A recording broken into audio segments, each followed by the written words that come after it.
నమస్తే, మీరు చూస్తుంది యువతరంగం, ఇది సమాజ అంతరంగం. నేను మీ సిద్ధు గౌడ్.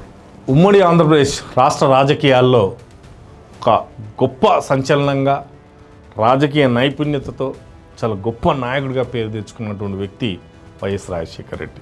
ఉమ్మడి ఆంధ్రప్రదేశే కాదు, భారతదేశంలో కూడా ఒక ప్రత్యేకతను సంతరించుకున్నటువంటి వ్యక్తి, నాయకుడు, పీపుల్స్ లీడర్, ప్రజానాయకుడు రాజశేఖర రెడ్డి. అయితే ఆ రాజశేఖర రెడ్డి వచ్చామా పోయామా అన్నట్టు కాకుండా ప్రజల మధ్యలో ఒక చిరస్థాయిగా ఉండిపోయేలా ఒక ముద్ర వేసుకొని అకాల మరణం చెంది ఎందరో కన్నీరు పర్యంతం అయ్యేలా రాజశేఖర రెడ్డి జీవితం ముగిసినా ఇప్పటికీ ప్రజల మధ్యలో చిరంజీవిగానే మిగిలిపోయాడు రాజశేఖర రెడ్డి. నిజంగా వైఎస్ రాజశేఖర రెడ్డి గురించి ఎందుకు తెలుసుకుందామంటే, రాజశేఖర రెడ్డి యొక్క జయంతి జూలై 8. 1949 జూలై 8న రాజారెడ్డి దంపతులకు పుట్టినటువంటి వ్యక్తి రాజశేఖర రెడ్డి.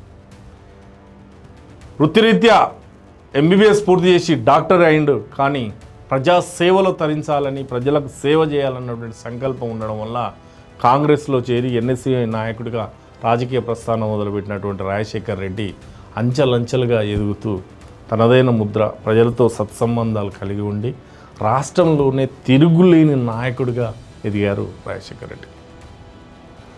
రాజశేఖర రెడ్డి ఎంపీగా చేశారు, ఎమ్మెల్యేగా చేశారు. 1999లో రాజశేఖర రెడ్డి ఆంధ్రప్రదేశ్కు శాసనసభ ప్రతిపక్ష నాయకుడిగా ఎన్నికయ్యారు. ఆ 99 శాసనసభ ఏదైతే ఉందో అది రాజశేఖర రెడ్డి యొక్క జీవితంలో మలుపుగా చెప్పుకోవాల్సినటువంటి విషయం.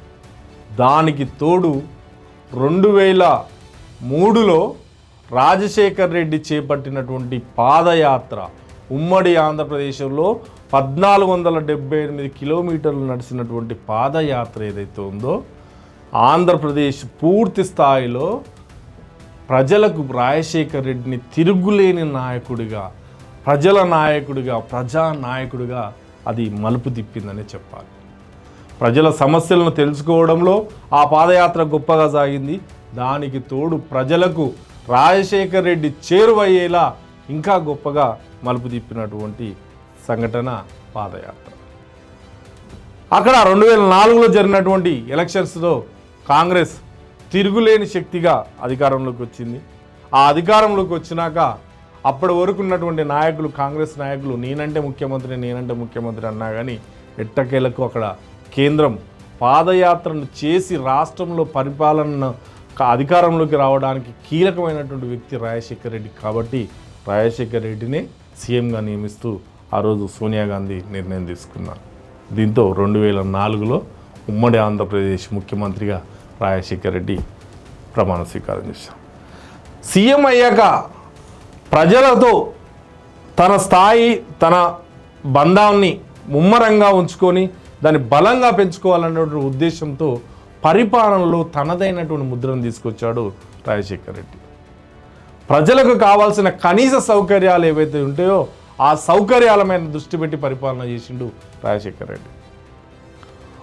ప్రజలకు వైద్యం అందుబాటులో ఉండాలి కాబట్టి వైద్య సేవలను అందుబాటులోకి తీసుకురావాలన్న ఉద్దేశంతో 104 సేవలను అందుబాటులోకి తీసుకొచ్చి ప్రజలకు మెరుగైన వైద్యం అందించింది.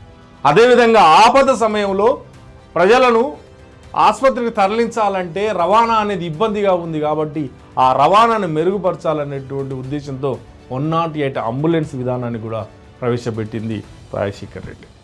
అదేవిధంగా విద్యార్థుల్లో మార్పు తీసుకురావాలి, విద్యార్థులకు బంగారు భవితవ్యం తీసుకురావాలన్నటువంటి ఉద్దేశంతో వాళ్లకు ఉన్నత విద్యను విద్యార్థులకు అందించాలని చెప్పి ఫీజు రియంబర్స్మెంట్ విధానాన్ని తీసుకొచ్చి విద్యార్థులకు ఉన్నత విద్య అందుబాటులో ఉండేలా తీసుకొచ్చినటువంటి వ్యక్తి రాజశేఖర రెడ్డి.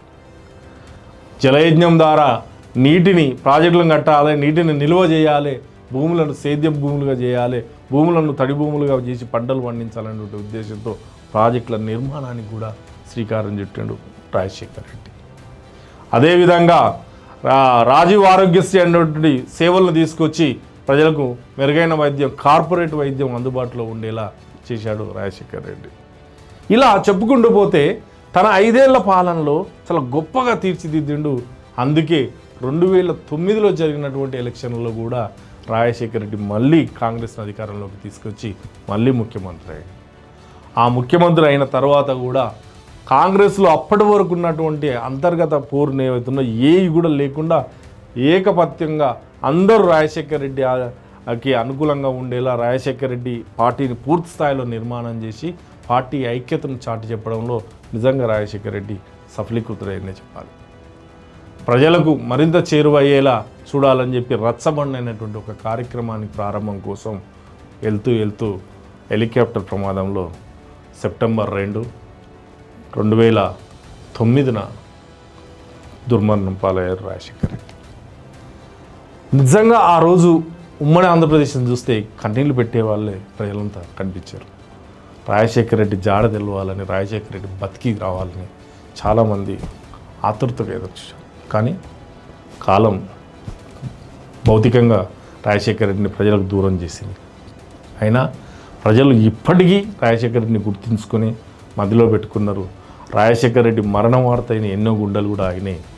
కానీ రాజశేఖర రెడ్డిని మర్చిపోకుండా ప్రజలు గుర్తుపెట్టుకున్నారంటే ఆయన చేసినటువంటి ప్రజా పాలన ఏదైతే ఉందో ఆ పాలనే ప్రజలకు తిరుగులేని నాయకునిగా రాజశేఖర రెడ్డిని తీర్చిదిద్ది. రాజశేఖర రెడ్డి ప్రజలకు చేసినటువంటి సేవలు ఏవైతే ఉన్నాయో అవి ప్రజల మధ్యలో చిరస్థాయిగా నిలిచిపోయేలా ఉన్నాయి. అందుకే లీడర్ అంటే రాజశేఖర రెడ్డిలా ఉండాలి అని చెప్పేవాళ్ళు ఇప్పటికీ ఉన్నారు. ఇప్పటికీ తెలంగాణలో ఉన్న కాంగ్రెస్ నాయకులు కూడా రాజశేఖర రెడ్డి తమ రాజకీయ గురువు అని చెప్పుకునే వాళ్ళు కూడా ఉన్నారు. రాజకీయంలో ఎంతోమంది యువతకు మంచి భౌతవ్యాన్ని ఇచ్చిండు రాజశేఖర రెడ్డి. రాజకీయ భవిష్యత్తును, రాజకీయ బాటను వేసినటువంటి వ్యక్తి రాజశేఖర రెడ్డి.